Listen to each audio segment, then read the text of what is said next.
झारखंड शराब घोटाला मामले में जेल में बंद पूर्व उत्पाद सचिव विनय चौबे की मुश्किलें और बढ़ने वाली है। अब विनय चौबे पर जमीन फर्जीवाड़ा करने का आरोप लगा है।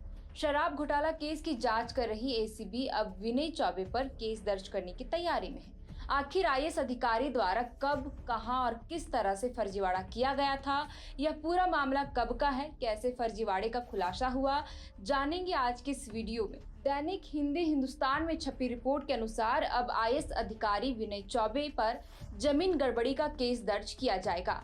विनय चौबे पर हजारीबाग के खास महाल की 2.75 एकड़ जमीन का फर्जी दस्तावेज के आधार पर निबंधन करने का आरोप लगा है।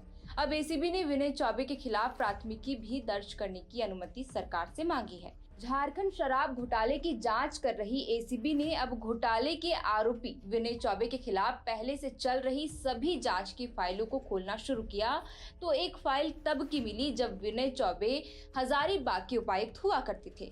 पूरा मामला साल 2008 से 2010 के बीच हजारीबाग में खास महाल की 2.75 एकड़ जमीन का फर्जी दस्तावेज तैयार कर 23 निजी लोगों को निबंधित करने से जुड़ा है। उस दौरान विनय चौबे हजारीबाग के डीसी हुआ करते थे। मीडिया रिपोर्ट्स के अनुसार साल 2015 में इसी मामले में एसीबी ने प्रारंभिक जांच शुरू की थी, जिसमें पाया गया कि हाई कोर्ट के आदेश का उल्लंघन किया गया। जांच में यह भी सामने आया कि सेवायत शब्द को हटाकर फर्जी दस्तावेज के आधार पर जमीन की बंदोबस्ती की गई, जिससे करोड़ों रुपए की संपत्ति निजी व्यक्ति के हाथ में चली गई। मीडिया रिपोर्ट्स के अनुसार साल 2015 में इसी मामले में एसीबी ने प्रारंभिक जांच शुरू की थी, जिसमें पाया गया कि हाई कोर्ट के आदेश का उल्लंघन किया गया है। जांच में यह भी सामने आया कि सेवायत शब्द को हटाकर फर्जी दस्तावेज के आधार पर जमीन की बंदोबस्ती की गई, जिससे करोड़ों रुपए की संपत्ति निजी व्यक्ति के हाथ में चली गई। इस मामले में कई अधिकारियों की मिलीभगत भी उजागर हुई है। अब एसीबी ने राज्य सरकार से केस दर्ज करने की अनुमति मांग दी है, जिसकी फाइल मंत्रिमंडल, निगरानी एवं सचिवालय विभाग को भेज दी गई है। यह पूरा मामला हजारीबाग की 2.75 एकड़ खास महाल जमीन से जुड़ा है, जैसे कि मैंने शुरुआत में ही बताया, जिसे 1948 में 30 सालों के लिए ट्रस्ट सेवायत को लीज पर दिया गया था। यह लीज 1978 में समाप्त हो गया था, लेकिन साल 2008 तक इसका नवीकरण किया गया। 2008 से 2010 के बीच एक सुनियोजित प्रशासनिक षड्यंत्र के तहत इस भूमि को सरकारी घोषित कर 23 निजी व्यक्तियों को आवंटित किया गया।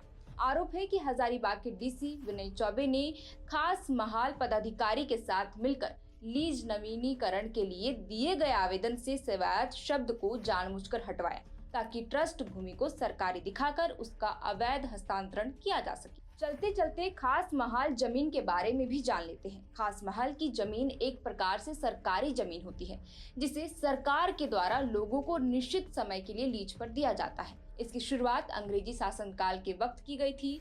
अंग्रेजी हुकूमत के वक्त खास महाल स्टेट बनाया गया था। जमींदारी प्रथा समाप्त होने के बाद जब्त जमीन को भी इसमें शामिल किया गया। खास महाल जमीन का मालिकाना हक भारत सरकार के पास होता है। इसके अंतर्गत सरकारी और रैयती दोनों तरह की जमीन आती है। 60 के दशक में सरकार ने कुछ लोगों और संस्थानों को खास महल की भूमि लीज पर दी। बहरहाल अब एसीबी ने इसी मामले में विनय चौबे के खिलाफ सरकार से प्राथमिकी दर्ज कराने की अनुमति मांगी है। अब देखना होगा कि हेमंत सरकार की ओर से क्या जवाब आता है।